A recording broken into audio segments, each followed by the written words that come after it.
kill. Ma, ma, ma. Kill, kill, kill. Ma, ma, ma. Kill, kill, kill. This Claire, Claire, Claire. Welcome to Body Bags. I'm your new Friday review of Chris from ChrisB Movies. You know my name is Chris.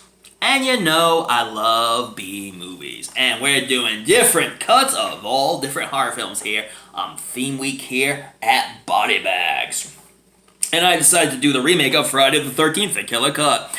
Now, many enthusiasts who love the first Friday probably boycotted this one, probably didn't bother seeing this one in the theaters. I went to go see this one in the theaters, and it did not have the killer cut that I got at Dollar Tree.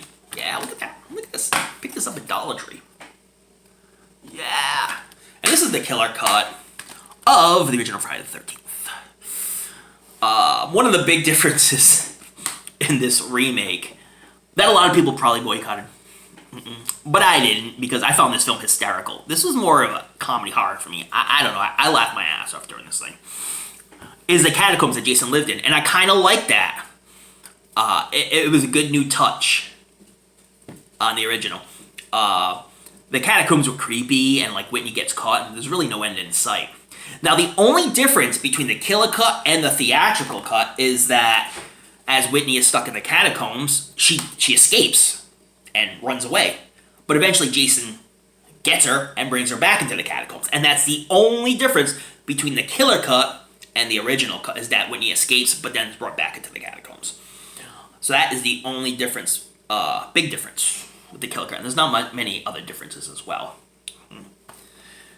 with that. So that's an extra 8 minutes added on to the film. And again, it's nothing more than her escaping, him finding her, grabbing her, and bringing her back in. Some of the kills were hilarious, like the arrow scene. Guy gets an arrow in the head. Oh my god, I cried laughing. It just came out of nowhere. And the guy in the convenience store, my boss is little. Quirky characters in this one. The best actor is Derek Mears, who plays Jason. I think he did an admirable job playing Jason in this one. And this is your typical kids go to party in Camp Crystal Lake and get killed. Clay, played by Jared Padalecki, who does a pretty good job. He wants to find his sister, so he scours Camp Crystal Lake to try to find his sister. And as he's finding all these abandoned buildings and stuff, and basically it's an abandoned summer camp. I mean, come on. He runs into Jason, and yeah, definitely chaos ensues. People get killed. A lot of cool kills in this film. Admirable remake. A lot of people may not have liked it, but I laughed during this film, and I actually enjoyed it for what it was. What I do when I go into remakes is I look at it as its own separate entity. So I don't try to compare it to the first, because it's just not even fair. I'm trying to compare it to the first Friday the 13th. But we all know what happened with Jason, and it follows that same story. Mother gets killed, and he avenges his mother, killing anybody who comes across his path at Camp Crystal Lake. You know, if you're a horror fan, you've watched Friday the 13th about a zillion times, and probably have watched the remake and enjoy it. But again, this is like the goofy stepbrother of the original Friday the 13th. It is hilarious. Albeit with the catacombs being really cool. I did kind of like that. Like I say, Marcus Nispel did it. You know, he did an admirable job. And you got, you know, story by Mark Swift. You know, Damian Shannon. And it was produced by Sean S. Cunningham, who did the original Friday the 13th, as well as Michael Bay and Brad Fuller. So you had those guys on board helping with this film. But like I say, if you're an enthusiast and a boycotting this one, you're probably never going to watch it. But if you have been wanting to see this one, I would watch the killer cut. Get the whole deal, like I say. We ain't cutting anything from this one. Yeah.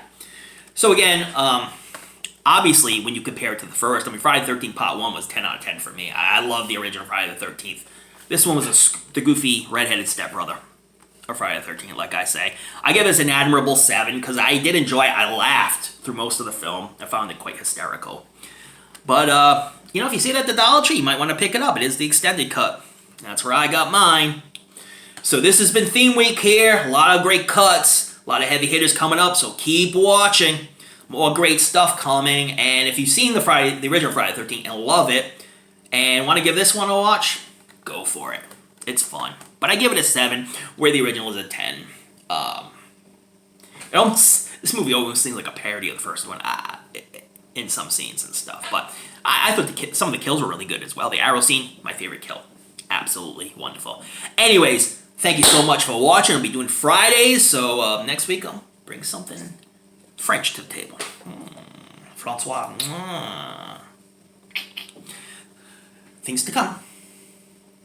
But don't forget to watch those late night horror movies. Read up on your latest Fright Mags. Don't forget to tune in to another episode of the show we call Body Bags. Or I may have Jason come to your town. He'll just make believe it's Camp ChrisB.